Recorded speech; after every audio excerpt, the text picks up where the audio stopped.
All right, welcome to Diamonds and Duds. I'm Ivan.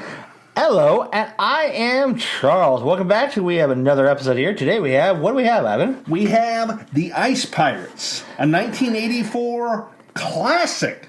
And classic I'm saying in quotations. Yeah, and I will. So this movie frustrated me in ways that a lot of these others, even the bad ones, haven't, because of the fact that I saw a path. There was a path to greatness in this. There was a path to legendary greatness. They just fucked it all up. Yeah, and it also seems like at a certain point they just didn't care. Yeah. Yeah. So, alright, so Robert Urich stars in this space adventure about a group of intergalactic pirates who steal precious water from the evil Templars to sell to a thirsty universe. This was directed by Stuart Rafel. He doesn't go on to do a whole hell of a lot after this. Not surprised. However, and I'm curious if you remember this. In the 90s, he would go on to direct a Swiss Family Robinson sequel. Oh, wow. Starring one of the Carradines. Oh, dang. I did not. Yeah, I remember the original Swiss Family Robinson. I used to watch it a lot. We had it taped, and I loved the original Swiss Family Robinson. But yeah, I didn't realize that there was a sequel, a new version. Oh, it looks like maybe it might even be Dr. Quinn Medicine Woman, maybe. But yeah, that's it. But I will say, there are some cast members in this movie. There absolutely is. This got a 17% by the critics. Yeah, which. Going into this, I thought this was going to be a critic darling, and I don't know why I thought this. I just sort of thought maybe this was a giant hole in my sci-fi. 50% of audiences liked it, and so I think audiences were stupid. But who were some of these cast members? Well, we have Angelica Houston, who I believe was kind of criminally underused in this movie. Was she the princess? No. Angelica Houston was the female pirate. She was kind of the pilot. Okay. Yeah, because I saw Angelica Houston at the end when they were lit, like the names. I'm like, who the hell? Because obviously I know her from what do you call Addams Family. I know. Yeah, and I believe she's an Oscar winner. I believe she is. And so not only that, but also a very young Ron Perlman, aka Hellboy, Clay from Sons of Anarchy. He's very, very young, and again. He's not used a ton, and I get why he's young, but he's in there, and he has a moment or two, but he's there. He's in this movie, and Bruce Valanche is Bruce Valanche. I'm not gonna lie, I was shocked because I was not aware that Bruce Valanche had ever acted on screen before.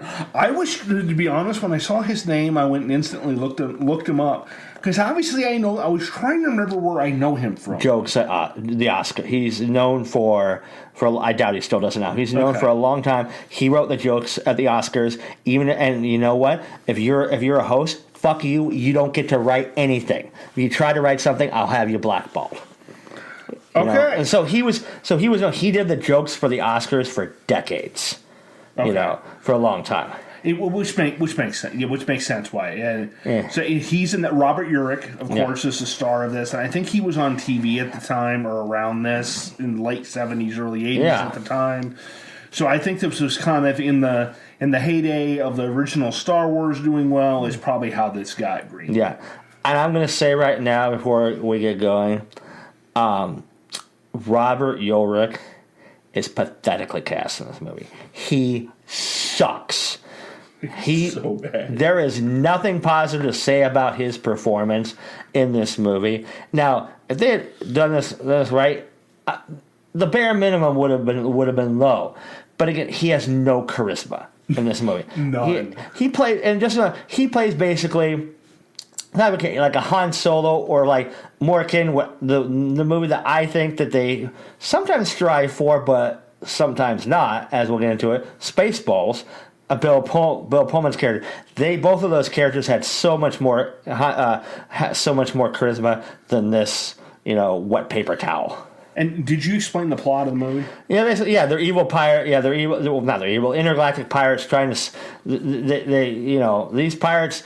Water is a shortage in this universe, and they don't really explain why. But I think, to be honest, I don't know if they needed to, because you could see logic. If you just think it through logically, you can see long time in the future that potentially being the case.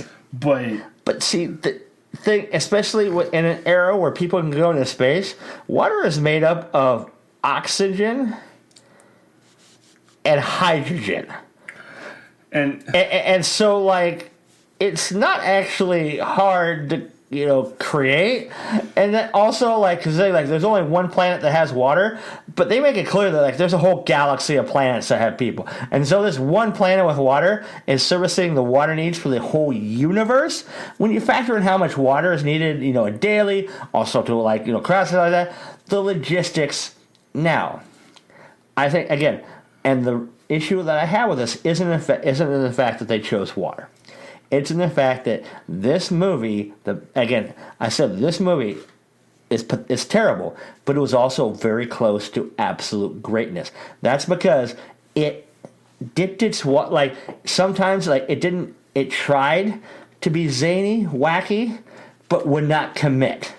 So if they had just fully fucking committed to buffoonery, then the fact that there was a water shortage would have been working in an absolute positive for them. And to be honest, it's a completely different type of movie. But you know what? They needed to embrace their inner Frank Drebin. Yeah. Because ironically, when we're filming this is right about the time when the trailer for the new Naked Gun hit, and I had finished watching this, Charles, as you sent me that text about the Naked Gun trailer being out. And complete tangent. Anybody, if you're listening to this and you haven't watched that teaser and you're like, hey, redoing the Naked Gun is a bad thing, watch the teaser. You'll change your mind.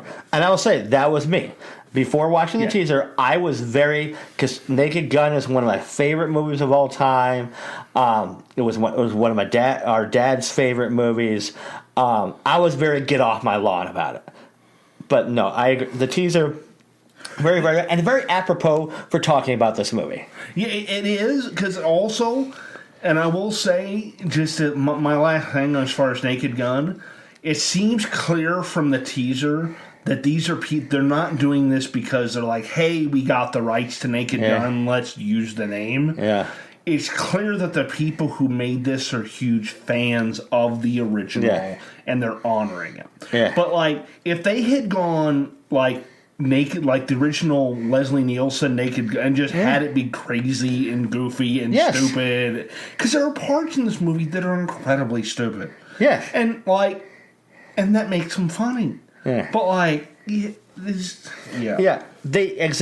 needed to go out and crazy. You cast Bruce fucking Valanche in your movie. You need to go full on buffoonery. Bruce Valanche has fight scenes. Yeah, you should have gone absolute buffoonery. But they in so many ways they wouldn't commit. So it started literally. When this movie starts, they're on the job stealing water, and then we're talking water in ice form, just to make it visually. And one of the things I wrote down is that in this world, ice doesn't melt at room temperature. Yeah, exactly. That's one crucial thing to just decide not to get upset about during this movie. Is that they made a decision that ice doesn't melt at room temperature. I think probably just because they just don't want to have it be cold everywhere. Yeah. And so, all right, these effects are cheesy, but it's low budget in the 80s. And again, if you're going buffoonery, low budget, the effects, that could actually work in your favor. Right away, you're getting, so are these robots? And throughout the movie, okay, what's the sentience level of these robots? Because these robots, it kind of all right, we're going to use them for our fighting. But they also show a lot of times, these robots, being, goddamn idiots.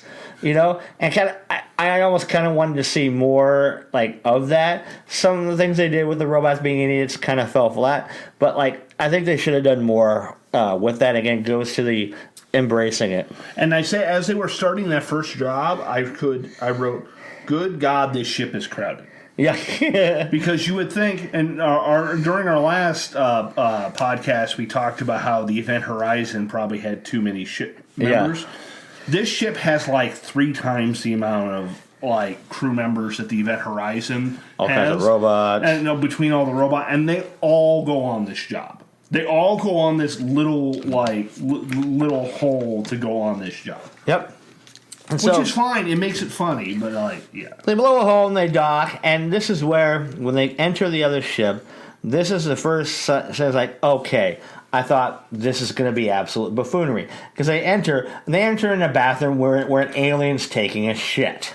Yes, and I thought that was hilarious, especially because it goes through this whole bit where, starting with the captain down to the last person, we're like, all right, you take care of him, and then it goes down to like the last person, or robot, whatever it was, like that punches the alien. I'm like, okay, that was a good bit. I thought that was hilarious. That was a good icebreaker, no pun intended, but it was a good way to set the tone for the movie. Yeah, because I put as I thought at the time, this is not to be taken seriously by the design, and this is in the era of Spaceballs, in terms of time frame. Yeah, because this was 84, because didn't Spaceballs come out like 87, 88? Yeah, so Spaceballs what came out, so this could have been a really good precursor. Maybe Mel Brooks saw this movie and like, fuck, they really missed the assignment. I'm actually going to make one that doesn't suck. Yeah. And I will say, there are some parts of this movie that don't age well. Yeah. Right about this time, when they're looking for the ice, there's a princess on board who will become a main cast member as we go through this, and she's in stasis. She's like laying in like some sort of tube, and Robert Urich goes in there, and basically I wrote, he's kind of rapey. Yeah, I put the captain's a perv, because he starts to try to look up, and he makes it clear that, through dialogue, because she's like, all right, yeah, keep on going, yeah, you and your princesses, whatnot. He makes it clear that, that he was going to rape her. He makes it's made crystal clear he was going to rape the unconscious. Princess, I'm like, yeah, I know this is the mid-'80s, but even then... even then, how can you have your main cast member? Yeah. And I also, this opening, the stretch, it feels like there needs to be more dialogue. I almost felt that later on, I kind of felt like there should have been another scene or so in the beginning, or at least maybe where we're introduced a little bit to the dynamics. Maybe it's even just as they're coming in, where there's just some dialogue where we get more of the interaction. We kind of see some of the character beats. Because I never really got pinned down on Angelica. She's a pilot. We get evidence that she's kind of maybe a badass, although someone should have spent at least 10 minutes trying to train Angelica Houston to fight with a sword. But that's also the fight scenes here are really shitty. But the problem is it's not intentionally shitty. It's just there was no effort to choreograph, so these actors don't know how to do anything. No, it's like there was no effort to choreograph, so they just sort of said, "Fuck it, do your best. You get one take." Yeah, it's basically what it felt like. Okay, you guys are now on this take, you're gonna fight for 30 seconds, and that's the extent of the direction they get. Yeah, and they could have you could have made a point to have bad, but comedically bad fight scenes, but they didn't. One thing I thought was kind of interesting, in this world, we're in space, there's blasters and whatnot, but because of the fact that they're pirates, throughout this, for whatever reason, throughout this entire movie, also a prevalent weapon are swords. Which, again, if you're embracing the buffoonery, is funny, but they kind of hedge their bets. Perlman loses a hand in a shitty fight scene, but Perlman loses a hand in a bad fight scene that he kind of gets back later. And they could have done more from a comedy standpoint with the hand, but we also, after a bit, we don't see Perlman we lose. No, and it makes it, because a lot of the crew kind of gets basically they get a bunch of ice from. Don't they get they get the ice off the initial ship? Yeah, because they're boosting it. They boosted the ice off there. They had a bunch of really bad, really horrible fight scenes, and they also don't make a point as far as explaining them sneaking around, or like they're literally just walking through the middle of corridors and like giant hall. They're just literally walking up to the ice and grabbing it. It's like they go. Some of them go into like the main like the bridge or whatever. And again, the guy Robert Urich is really really obsessed about the princess. Like he wants we got to take her with us. We got to take her with us. Everyone's like, why? I mean, what's that have to do with anything? So there was a really crappy robot that I thought fun, but it got destroyed. So I was kind of sad about that. I also thought Perlman was oddly calm about his hand cut off. He was very calm about his hand getting cut. And so they make their way to their ship, and then as they're escaping, somehow it splits into 3 ships. Yeah, they do like a separation thing. And I think that's where Perlman and some of the people... Yeah, that's where everybody else, besides Robert Urich and his first mate, guy, I don't know the guy's name, that guy... and they do the fight now, again, it's trying to be they also have a lot of bits that they're trying to be a comedy bit, but they just fall utterly flat. The whole all right, they start fighting the ship battle, but the ship battle is a video game. Literally, it's old Atari style. It looks like an old Commodore 64. It looks like an old Atari. Kind of barely above Pong level. Which again, that didn't hit for me so much. A lot of these jokes they fell flat for me. If there had been maybe better writing. It could have been better. Also, throughout this movie, I thought the music just really let the movie down in terms of if you're trying to do comedy, you should just have some funny musical elements. Also, the tone just shifts wildly in this movie from almost Spaceballsy to it wants to be serious. In a little bit, we're going to get some potential body horror. Oh yeah, because they get caught. Their ship gets caught. And so the princess gets, saved by the people that, capture them. Yeah, and so they're going to be the 2 guys. They're going to be castrated and lobotomized, basically, and turn into slaves. Again, they play that straight for the most part. It's played straight, and we go to the planet that has the water for the entire galaxy. I don't buy that for a minute, but Exactly, and it's apparently the whole slaves being castrated and lobotomized is an entire industry. Yeah. Here, and for some reason, as they're going through that, the princess and her maid, for some reason, don't want the Robert Urich or his first mate to get castrated. Yep, they sneakily avoid them being castrated. They meet another buddy who's also going to be castrated. Well, that's scheduled to be castrated. I recognize him from somewhere. This kind of big guy. He's a thief, and he's going to be a tag-along for some reason throughout the movie. This is also where the princess brings up for the first time. We hear about the 7th world myth. We hear it. And then, if you're expecting to get any kind of further elaboration sometime in the next hour, don't. And just like our previous movie, this movie is a hard 90 minutes, maybe even before credits, clocking about 89, 88. And so the 7th world myth is going to be crucially important to the film, but it's going to be at least another hour before we get anything else other than mention about it. Which basically means unless you've seen this movie before, you have no idea what the plot of the movie is until after the hour mark. Yeah, really, about the hour 15, about the hour 10. Yeah, you have no idea what the whole plot of the movie, there's not a lot of water. Yeah. I'll say you kind of know that one planet has all the water, because to be honest, Charles, I missed that. Yeah. I just knew there wasn't a lot of water and that the Templars controlled what was there. Yep. And so, so basically they save them from being captured. They have to pretend. And so they're pretending to be these things, and then she buys them and then takes them to a party. And basically, she's kind of making it look in front of there's this Templar bad guy, and there's some masquerade party that there. Exactly. Yep. So And so at the masquerade, we notice we also run into the thief guy again. Apparently he didn't get castrated either, because Princess didn't save that thief guy. The big guy. That is a very, very valid point. I think they just sort of. I think that goes into it's not that kind of they're not that kind of serious movie, and they just didn't think of it. Yeah, and really these back and forths between seriousness and jokes just really do a disservice to when they're trying, because then suddenly they're now doing a wacky chase scene. They're trying to do a wacky chase scene. There's a pimp robot.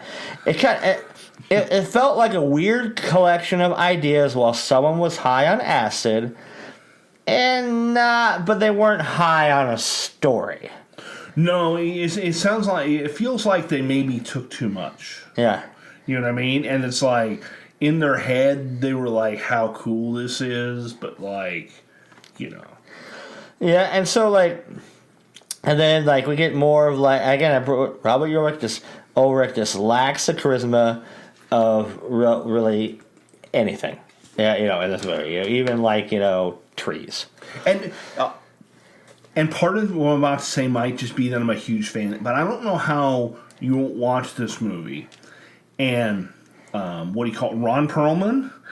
You can already tell he has, on a scale of 1 to 10, Robert Urich probably has would you say a 1.5 charisma-wise? Yeah. For the little bit that Ron Perlman's character is, his charisma's like a 9.5. Yeah, he could have switched. He should have switched roles. He would have salvaged some of this turd. And it has nothing to do with. I have no problem with the first mate, but maybe Ron Perlman's character, he should have been first mate. And again, this is probably me seeing where he ends up acting wise going forward. Because this would have been, because he was on that Beauty and the Beast show. This would have been way. Ron Perlman, this would have been. This would have been before that. Yeah, Beauty and the Beast was late. It was more late 80s. So that's probably 4 or 5 years past that. Yeah. And so I don't know how you can see him acting in these scenes and not realize he needs to be a bigger part. And the same thing with Angelica. Those two need to be a bigger part of this. Those two are your best cast members here. Yeah. And so then they basically they get a ship. I think it's a pimp ship, and the princess is with them. But first, before we then get more there, we get the evil Templar guy. He's talked to what we presume is the ruler, of the Templars. I wrote, who is this old dude? Yeah, we never see the old dude again. But it's sometimes the villains are treated intentional, by design as absolute buffoons. Others, like the scene in this one, like the ruler on life support, they're aiming for seriousness here. No, and that's what I completely agree with your thing where it's a collection of ideas of somebody on acid. Yeah, because the next scene post the old dude will highlight that to a T. Yeah, because and in this scene, the end of the scene, the Templar, evil Templar guy that we've gotten to know a little bit, we've really seen him a couple times. He's everything is going according to plan. If you'd like to know what this plan is or get updates, please wait until the 1 hour and 20 minute mark of a 1 hour and 29 minute movie, because we're not getting any kind of update until we're not seeing or hearing anything from them until we got 9 minutes left of the movie. And this is going to be me mentioning this. I think I mentioned it every podcast. Movies need to have this shit doesn't make sense guy, but this is way past that. Yeah, this is the guy who wrote this guy or girl who wrote this script completely forgot to put a plot in. Yeah, it is basically yeah. And then the next thing, as you alluded to, if you have never seen Ice Pirates, there's a chance, if you've ever heard anything about it, there's a chance that you have heard the next thing. You mentioned that, yes, it's space herpes. Yep. In animal form. Yeah, in a creepy ass bug form. I haven't heard all about this scene. I've heard of the term from a movie, space herpes. I had heard of that. I hadn't. Just that. I just heard that. I just heard at some point. I remember having heard reference space herpes. See, I had never heard of space herpes before. This scene took me completely by surprise. Yeah. Because the scene directly before this is super serious. Yes, it is. And then it goes to this, and it's you see some weird egg, and they also don't explain very well that this is the pimp ship. No. And so I think it's supposed to be, hey, this is left over because this is a prostitute ship. Yeah. I think is the reason. Yep. But they don't really mention that. Nope. And yeah. And in the beginning, the first scene, they play it for seriousness. And they play it for seriousness until you learn that it's space. It's all space herpes. And again, this scene is hurt so much by the fact that they can't commit. If they had been committing to buffoonery this entire film, this could have been a great scene. Also, at the same time, yes, I know it was 1984, but hey, if you're going to bring up space herpes in a scene, you need to go for it. They're hesitant to really mine space herpes for comedy. Bruce Valanche needs to fight space herpes. Yeah, exactly. Then there needs to be jokes about. There's never any joke about because two of them get bitten. There's never any jokes about them maybe having space herpes. Really. You need it. They should have embraced that. So it was a big missed opportunity. I agree. So then next we get to the pirate planet. We get to the pirate planet. The princess wants to meet son, and we find this out when they're on the ship. She's looking for a specific pirate who just Robert Urich happens to know. Yeah, although how she knows that, which is fine. Yeah. I mean, it's a movie. They've established enough comedic stuff, and so it's like, hey. They're going. She basically before they're going to that pirate planet. I think she had heard he was on that planet or something. She thinks that this pirate guy will know where might have a lead on her dad who disappeared ages ago.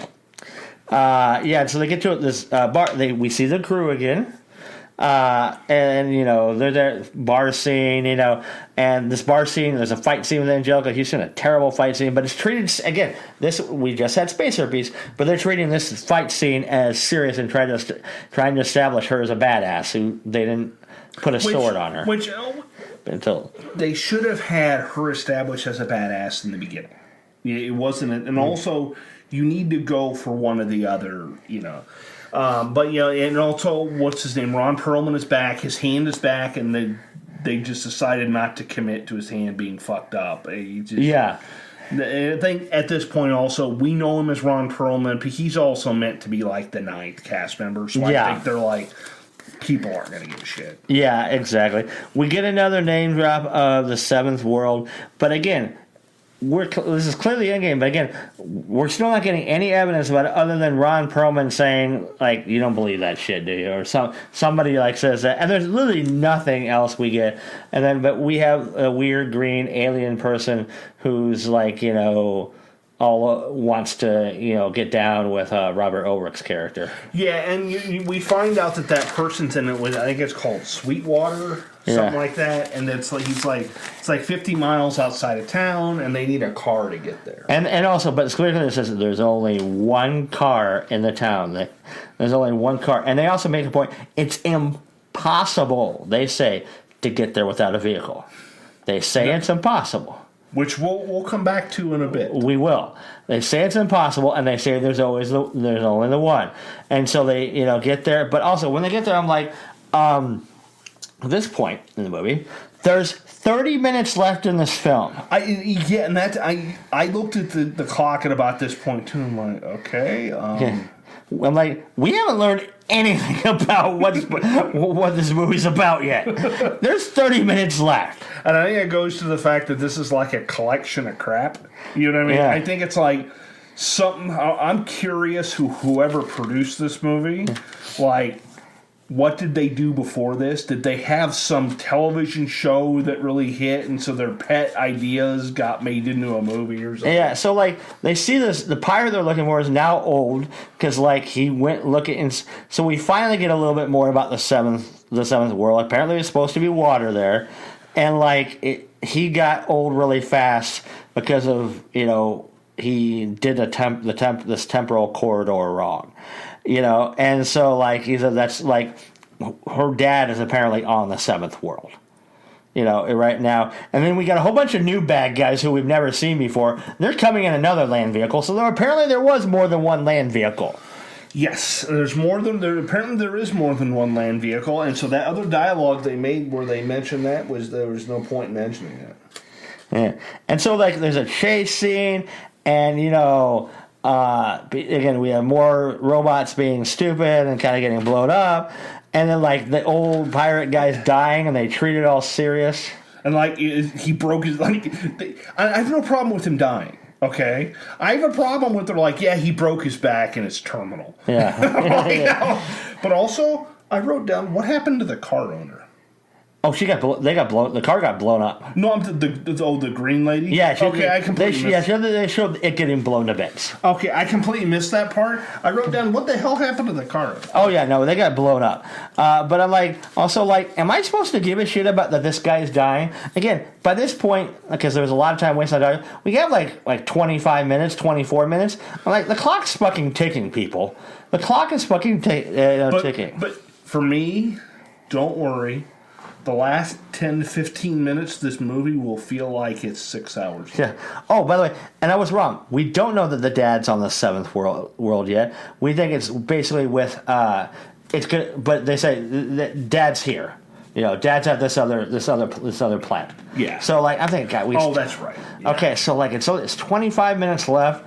We have to finish up this chase shit. We have to go to planet and find Dad. We're gonna have to go to the seventh world, right? We have to figure out whatever this Templar, this corridor thing. Yeah, the corridor. We also gotta fight. We also got to the Templars. We gotta take care, make sure that their plan is no longer going as planned. God, we got a lot to do. We got 25 minutes. Hurry the fuck up. And so yeah, we finally learn, but after the fight, they walk back to town. Yeah, which apparently you're not able to. Yeah. Yeah, here we have another space herpes scene. I'm it had potential. I but will say, the princess is justifiably upset. Yes. Because she's wait, you guys knew 2 days ago that on this ship there was, space herpes in animal form, and you didn't tell us? And they're yeah.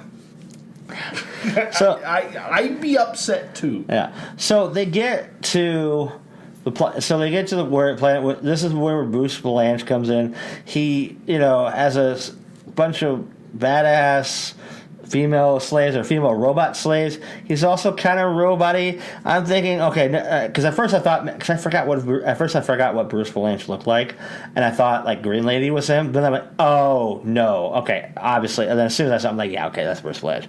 I'm God, we're running out of time. We get her father. He's Bruce Valanche becomes a head basically. Yeah, they cut Bruce Valanche's head off, but he must have been a robot or something because he's still okay. Yeah, they do tickle, torture, and reveals where the father is. But the father's a robot, too. Yeah, exactly. So I'm okay, so basically everything there was Bruce Valanche. I wrote, well, that was a goddamn waste. We're down to 20 minutes. And then they also dropped that her father's an Omega robot. Whatever the fuck that is. Yeah, which means that's not her. Basically, it wasn't her real father. Yeah. Bruce okay, yeah, her real father's on the seventh world. Yeah. I'm okay. God, this whole thing was a waste. All it was so that we now get Bruce Valanche's head in the cast, and now we're down to 20 minutes left, and we haven't gotten any closer. We're wasting time, people. We are, but at a certain point, I'm gonna let you explain this, Charles, because I got so fucking confused watching the part that the last 20 minutes of this movie to me felt like it was 6 hours. It felt like I was watching Lord of the Rings, the extended editions, but I hated Lord of the Rings. Yeah. So basically how they found her father is basically apparently Princess has a magic fucking ring. And so her father did, but apparently Bruce Valanche was carrying it in his mouth, and so it gives in she puts them together, and it plays a thing where father's I found the temporal corridor. Just don't fuck up when you're in the temporal corridor, or things will suck. And Bruce Valanche made a good thing. They said, "Do you have anything else in your mouth?" A good line, Bruce Valanche, "No. Do you care to make a deposit?" I thought that was a good line. That was a really good one. I'm like, we haven't seen this at this point. Like, we haven't seen the Templars since like the old boss guy, the Gurney, was like, it's all going according to plan. Like, it's been a long time since we have seen that. Maybe like those random bad guys could have been Templars, and not just who the fuck they were. There's a guy from the bar scene, so they should have been Templars, to be honest. They should have been. There was a few different parts where they should have sped some of this up a little bit. And I know we're only at an hour and a half for the whole movie, but they should have sped up the getting to some of this stuff so that they had more time. Yes. And so now, and this is one of the biggest, there's a lot of issues with this movie. This is one of the biggest. So now they're now heading towards the seventh world, right? They're heading towards the temporal corridor, which you have to get through that in order to get to the seventh world. Temporal corridor time's going to like speed up and stuff like that. Now, there's 15 minutes left in this movie. Up until this movie, there had been no romance that had developed between Captain and Princess. And I get it, like this kind of, but like you have 15 minutes left in the movie. I don't think it was great to spend 6 minutes, and you go from like minute 15 to like minute 9 on this romance scene and then sex scene, and like. Okay, the scene is really, and like there's a sex scene and stuff. I'm like, just a reminder, less than 15 minutes left, and that includes credits. We have a lot to do. This scene is really dominating a lot of screen time. We have a lot to do. I mean, I thought it was ridiculous. I mean, you could have put it earlier in the movie. You could have not had it, but They could have had her show any kind of interest in him ahead of this. Yeah, so then, what did you think of the temporal corridor, Ivan? I thought it was like, whoever was like high as shit who thought up all this, this was their like fever dream while on acid. Yeah, and what was going on? I have no idea. What I wrote down is that this is so hard to follow. I'm so confused. Yeah, basically, and yeah. So I agree. They did a really terrible job. Basically, time keeps getting faster, and it's just a really, really terrible bit they decided to do for their finale. They're all getting older during this fight scene. When they had the sex, apparently, like she got pregnant. And so by the end of this fight scene, they're like 90 years old, and the kid's Robert Urich's age. And then they get to the temporal corridor, and everybody's normal again. And the movie ends. And we did not get... So all this, we were looking for Dad, right, Ivan? Yep. Did we get to have her reunion with Dad? I don't think we did we? We did not. No. We did not get to have a reunion with Dad. They just ended, he's on the planet. All's well that ends well. And then they just ran and then said, credits. We didn't even get the reunion. We did not. So, I mean, wait, what was this, a diamond or a dud, Ivan? This was a dud. Yeah. Let's go. So, would you explain our rating scale, Evan? Yeah, basically what it is a diamond is a good movie. A diamond 5 is a good movie you'll want to see a ton. A diamond 1 is a movie that falls on the good movie side, but not one you'd want to watch a ton. A dud, obviously, would be a bad movie, but a dud 5 would be kind of something that's super campy that you'd want to watch over and over again. A dud 1 would be one that has no redeeming value. You don't want to watch again. Why? I wasted 2 hours of my life. Yep. So So you said it's a dud. What number are you giving Ice Pie? I'd probably give it like a 1.5. Yeah, I'm gonna give it a 1 flat. And I will say again, there's potential in here. It would not have been a diamond, but it had potential to be a dud of a 4 or a 5. Absolutely it did. It just... They should have, like you said at the beginning of our podcast here, it's something they should have just made the decision to go full campy. Yes. Should have gotten any other actor other than Robert Urich. But honestly, even if you had Robert Urich and you made the full decision to go campy, then it still would have been a lot more watchable. You know? It would have been a lot more watchable. So, yeah, I agree. That was not a hole in our viewing. No. But hopefully you enjoyed us talking about it. No, I hopefully enjoyed us talking about it. Now we've watched it, and now we know not to watch it again. That's true. So what are we going to be looking at next time? One of the things we want to start also looking at is going to be some science fiction television shows. If you have ideas in that vein for us to watch, let us know. What we're going to be doing is watching the first 3 episodes of the CW. It was a CW show. It was CW, yeah. Yeah, the 100, which has a really great cast.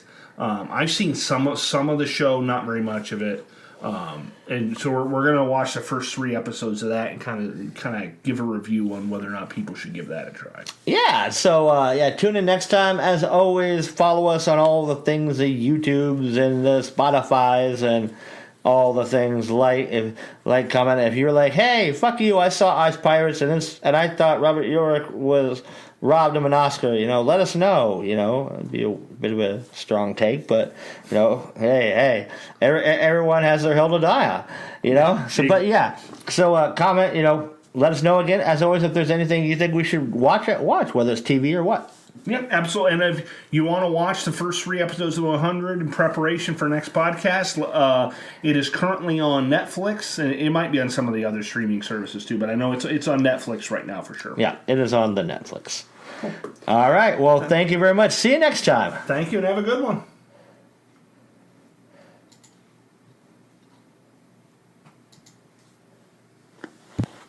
Crazy. Where's the red button?